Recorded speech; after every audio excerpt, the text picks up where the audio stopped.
The Escapades of Andrew Jackson. Andrew Jackson was very flamboyant, but also hot-tempered.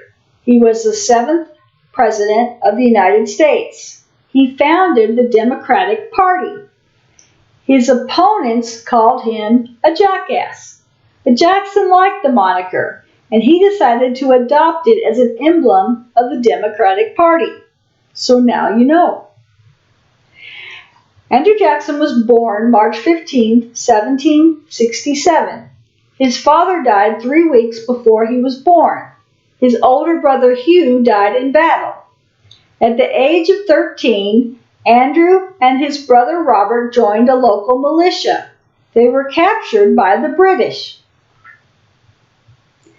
A British officer wanted Andrew Jackson to polish his boots, but he refused. So the officer gassed his left hand and slashed his face with a sword. Andrew and his brother both got sick with smallpox while imprisoned. Their mother arranged a prisoner exchange. A few days after being released, Robert died. Sadly, not long after this, Andrew's mother died of cholera. She died of cholera that she got by nursing sick and injured soldiers. At the age of 14, Andrew found himself orphaned. At this point, he was raised by his uncles.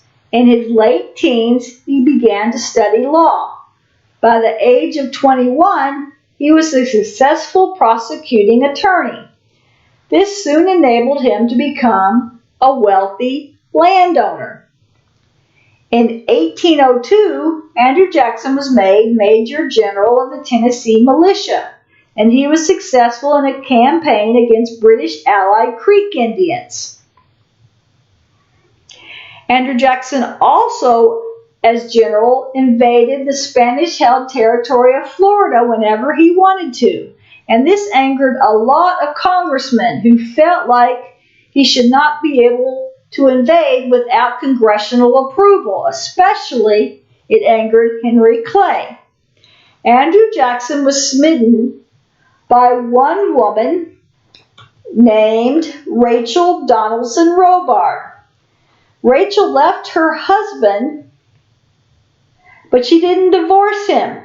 So when Andrew Jackson married her, they became guilty of adultery and bigotry. This led to a lot of ridicule of Rachel. A lot of people felt like she was not fit to be First Lady. Sadly, Rachel died just days after Andrew Jackson's election and before his inauguration. The role of First Lady went to Emily Donaldson, who was the niece of Rachel.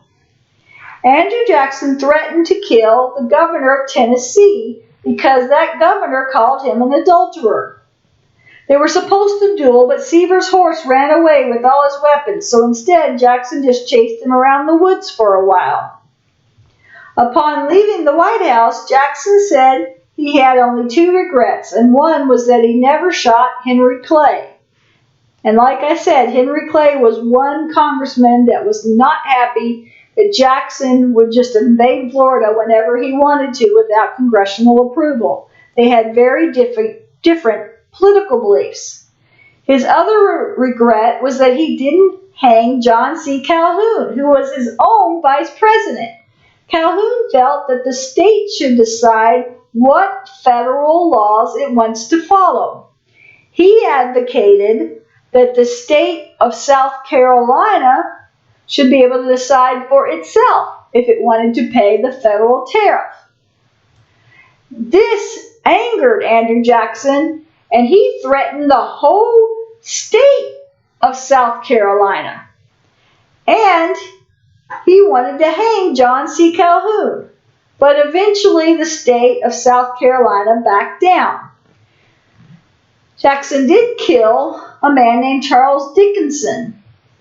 This was because Dickinson accused him of cheating in a horse race and also by making fun of Rachel. When Andrew Jackson was president, he signed the Indian Removal Act, which forced Native American tribes to hand over their ancestral homeland. He also forced them on a death march as they were relocated, and a lot of people died. Especially hard hit was the Cherokee tribe. He also was against the National Bank. He threatened to kill the bank, and he did so by withdrawing all the government money. He felt like the bank was only interested in its own interest and not that of the common man. A mentally ill man tried to shoot Andrew Jackson in the back, but his gun misfired, so he pulled out another gun and that gun misfired. And then Andrew Jackson started violently beating the man with his walking cane. So this was the first presidential assassination attempt. Andrew Jackson also asked a teenage soldier to pick up bones that were left after breakfast, and the soldier refused, so Andrew Jackson ordered him executed by firing squad. And this with Andrew Jackson being rebellious himself when he was a prisoner. So I hope you've learned and liked and watched this video, and please subscribe to our channel. Ladder Cat Productions is the place for health, science, and fun. Please leave comments of what you think of this president. He certainly was an interesting character of a man, and the times were so different then. Now I'd love to hear your comments. See you next time.